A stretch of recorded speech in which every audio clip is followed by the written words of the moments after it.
We've just been hit with some shocking news today, the 27th of January, when we are recording this. We've lost a sports icon. Basketball legend in Kobe Bryant passed away today at 41 years of age in a helicopter crash with his daughter and a couple other individuals. It's a piece of shocking news that has really gotten the whole world of sports sort of at a standstill and really in mourning at this point in time. So we figured we'd take an opportunity, Chris and myself, to talk a little bit about Kobe Bryant and his impact that he's had, not only even to us as primarily football individuals.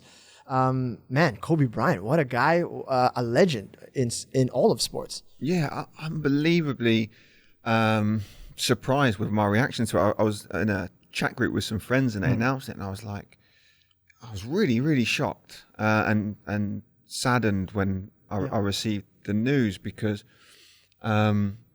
for me, growing up, Kobe Bryant was football was my primary sport, but as a kid, I loved basketball. I loved it, and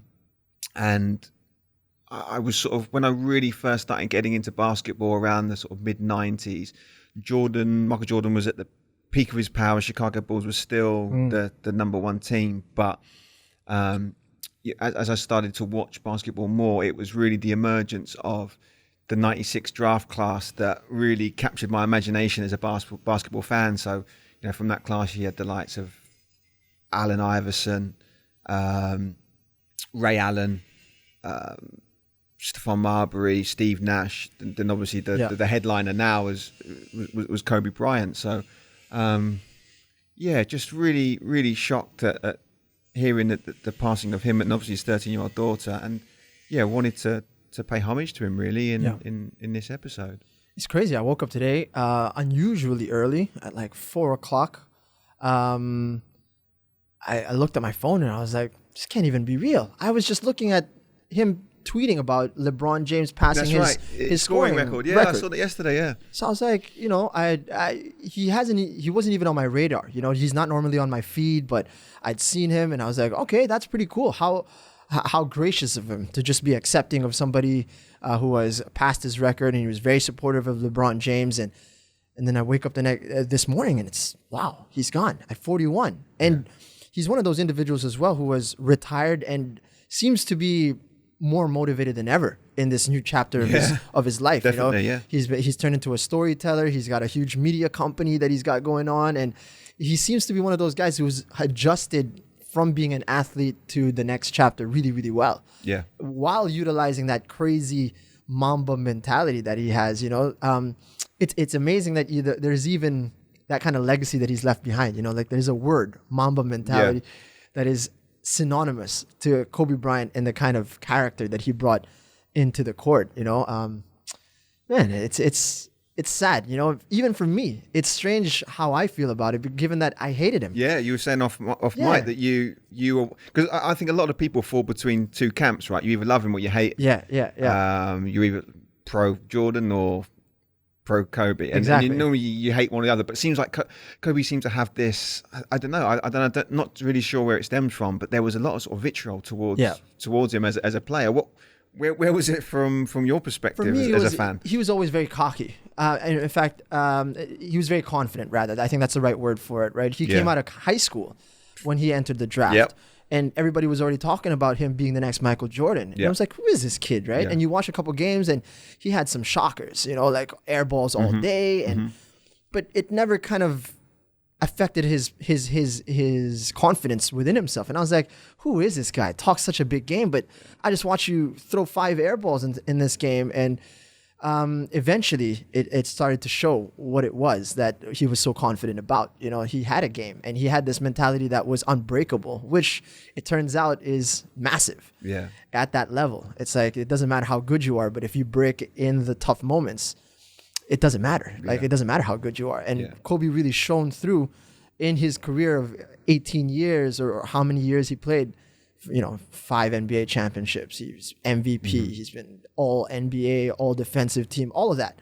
And I think there was this guy who tweeted, he's like, I just watched a video of Kobe Bryant's game winners. It's 14 minutes long. he's just smashing in, game winners over and over and over again. That's the kind of guy he is, So that's the reason why when he passes away, everybody has something to say. He affected so many people. So many people. I think the mentality thing is really interesting because I remember seeing, I think someone at a Michael Jordan camp, they filmed him without, he didn't know, it was like on a camera phone or something. They filmed him, and I think there was a Q&A with the kids, and they were saying like, oh, who would win out of you and LeBron in a 1v1? And he sort of ends up going on a tangent where he's like, I think I'd beat LeBron. Yeah. But he said that the one who was sort of closest to me in terms of like mentality, he said like Kobe's the one who I see the sort of the most of myself in a current basketball player. He was sort of saying that he's the one who sees as being more of a sort of a mirror image to him, because I think more so from that competitive angle, like the competitive spirit within Kobe is something that, it would rub people the wrong way, but it was just so single-minded, so driven. I think very cold. As well, there's a lot of stuff that comes out about teammates not liking him and feeling though he was a bit distant, and although he was a leader, he wasn't perhaps the most in terms of like as an accommodating leader. He was more just driven as a single-minded individual. I think there's an interesting story about how, I forget the player who it was now. I should have done my research before this, but there was one where before the team played the Lakers. The player went into the gym to do just a little pre-game workout. Yeah. He said Kobe was already in there and he was already sweating buckets. And he said he was in there and he was shooting, and he was like, okay, well, I can't leave before he leaves, so I'm just going to carry on shooting until he goes. And he said he was in there for like an hour and a half, 2 hours or something. And Kobe was still working out. He was like, I want to go because I'm going to be tired for the game otherwise. So he said anyway, he said he left. Ended up playing the game, and Kobe put up ridiculous numbers. He got beat, the player got beat, and then he said to him, apparently Kobe grabbed him afterwards, and he said, I made sure I stayed longer than you, just to show you that no matter what, I will do whatever it takes to beat you. Yeah. And that kind of mentality is just, it's so rare. It's so rare, and that's what sets him apart, obviously, from other players, like top level players of his generation. And it's sad. It's really, really sad to see him pass that way. And another thing I saw today was I saw his last game. That came up on my feed today, his last game. Where did he play that? That was in the Staples Center. And and it was against, who was it against? I forget the game, but they were down. They were down big. And he just goes on this. So the clip is the last three minutes of the game or something, and he just goes on this ridiculous run. It's just bucket after bucket after, and he's taking threes like just stupid shots. You're like, what? Oh my god, it's gone in. Unbelievable. And I think he drained a bunch of buckets like real late in the game. They win the game. And he has 60 points. He hit 60 points in his last game. Wow! He's like Jack Nicklaus is going wild, and you can see people in the audience, fans at the stadium. Jack Nicholson, Jack Nicholson, Jack Nicklaus, the golfer. Jack Nicholson's there, and people you see on their faces, they're like, "What am I watching? What am I witnessing?" And they all know like this is the last time we're going to see this. Yeah, and we'll probably never see the likes of it again. It's just. It's strange that it happened in a helicopter as well, because one of the most iconic stories about Kobe was him in a helicopter. For me, I garnered a tremendous amount of respect from him later in his career, when you kind of hear the stories of how crazy he is for the sport. Yeah, like you talking about him practicing like that before a game.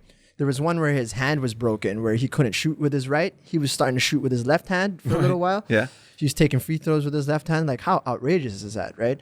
And there was a time where he was injured to a degree where he couldn't sit in a car to travel with the team or in a bus. So he would fly on a plane or on a helicopter to get to places just so that he could play. He would do absolutely everything in his power, go through the pain barrier, no questions asked, just so that he can play, the game of basketball. Or it could be a season game. It could be a regular season game, and he's going to push himself to that limit. Yeah. There's a lot of athletes out there who, you get a little bit of a knock here. It's like, I don't think I'm going to play next week. I don't think I can practice, coach. I got a little tweak here and there. It's like, you know Kobe Bryant get paid? Like, you know, that's the reason why he is who he is. Yeah. Because he'll go through, you know, a brick wall just to be able to go out there and play the game. So, Yeah.